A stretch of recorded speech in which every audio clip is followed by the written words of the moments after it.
Hey guys, it's Miss Sky.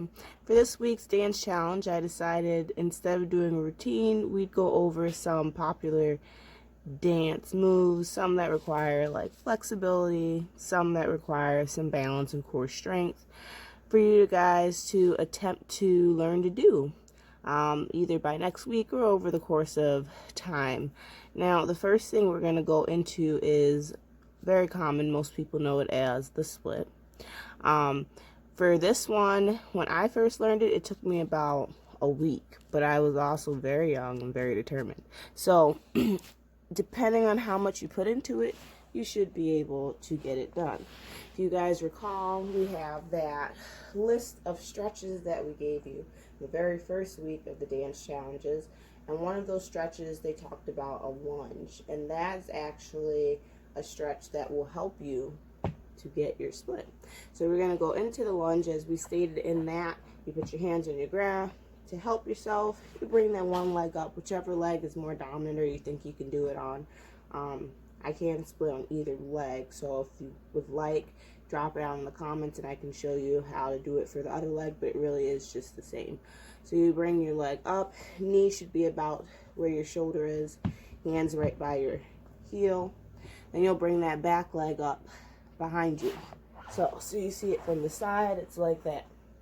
So when you're doing that, then you're gonna like push down as far as you can, and your back leg should be where you're on your toes in the back.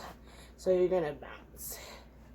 And remember not to do it past the point of pain. If it hurts too much, go ahead and lift yourself up a little bit. And if you have kind of a high pain tolerance and you want to push through it, that is fine as well. So you're going to bounce.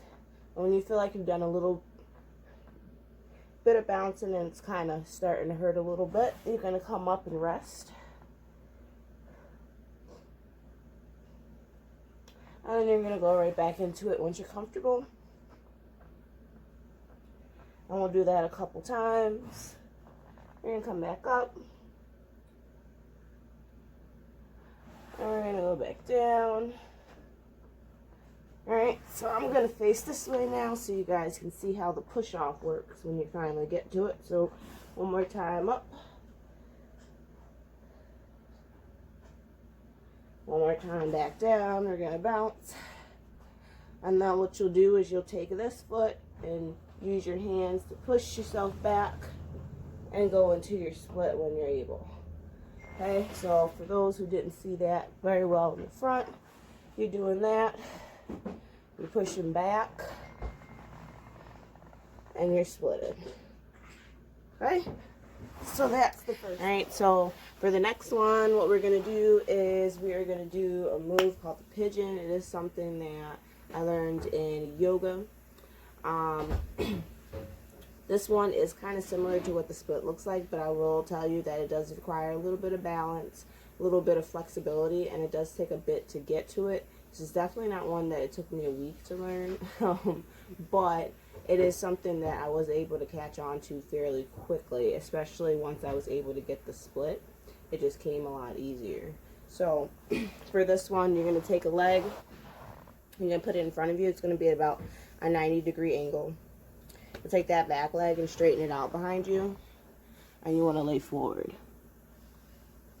So that's what it looks like from the side. 90-degree angle, leg behind you, forward. You'll notice there is a small gap. Don't worry about it. It's not technically needing to be all the way down. And if you notice in my split, I don't have like where my entire body's all the way to the ground. There's always been a small gap. No matter how deep I got into my split, I always had a small gap. So here's that. Then when you're ready, you kind of like roll up a little bit. So now your gap got a little even bigger. And you're kind of relying on this front leg to support you. So if you have a bad hip or something, you probably don't want to try this without putting something underneath the back of your hip for support. So there's that. Then you're going to go ahead and grab with the back leg and put that arm out, forward, wherever you want to put it, and you're balancing. And that is that. Right? So for the very last one we're going to do, this one is where it's just pretty much core balancing. I like this move a lot. I learned it in dance, but I could never do it until I got to yoga. For some reason, it just never clicked. I think when I was dancing, I was just so reliant on my flexibility that I thought it would kind of carry me through, and I realized that this really took a lot of core strength that I just didn't have at the time. So with this one, I definitely want to let you know that it's about listening to your body, trusting it, keeping your eyes open too. Like, I used to try to keep my eyes closed to see if somehow it would make it happen, and it just didn't. So to start off, I like to do this one in steps. I get into PBJ style, and then I just take one leg and bring it up and kind of hug it. Helps your body get used to having your arms and your hands close to the body, and you just having to rely on yourself to keep yourself up. Right? Then you're going to take your second leg and you bring that up. And you hold that and you get used to it.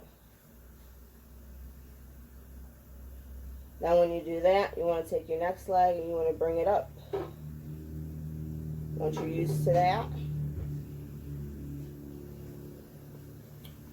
feel free to adjust. I think that's the best thing about this move too, is that your body really screams if you're doing something wrong. So you have the chance to adjust to get where you want to be.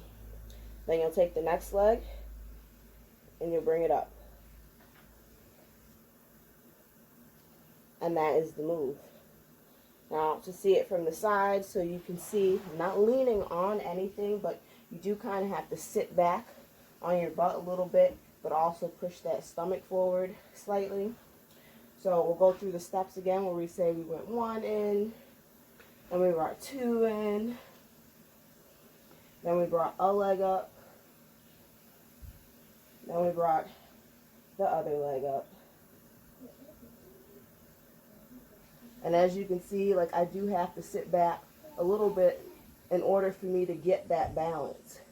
And what's happening is, as my back side is pulling back, my hands are pulling forward on my feet, and my feet are pushing through my palms. It sounds a little complicated, but I'm sure once you start doing it, you'll feel exactly what I'm talking about. And once you're able to get that balance of how much you have to push with your heels versus how much you have to push back on your bottom and stabilize your core, you'll be able to get it. It's really a lot easier than it looks. I will tell you that. Overthinking it doesn't help, but also keep in mind that, like, a lot of people want to have their legs really wide out. And if you do, like, your legs probably aren't going to straighten very much. But you might be able to hold it better than to have it up here like this or like this. It's just whatever is more comfortable and what comes natural to you. If you have any questions, comments, requests, any other moves you might want to learn, maybe even a request for a song for next week's routine. If you want to do a routine, feel free to drop that in the comments, and I'll see you next week. Thank you.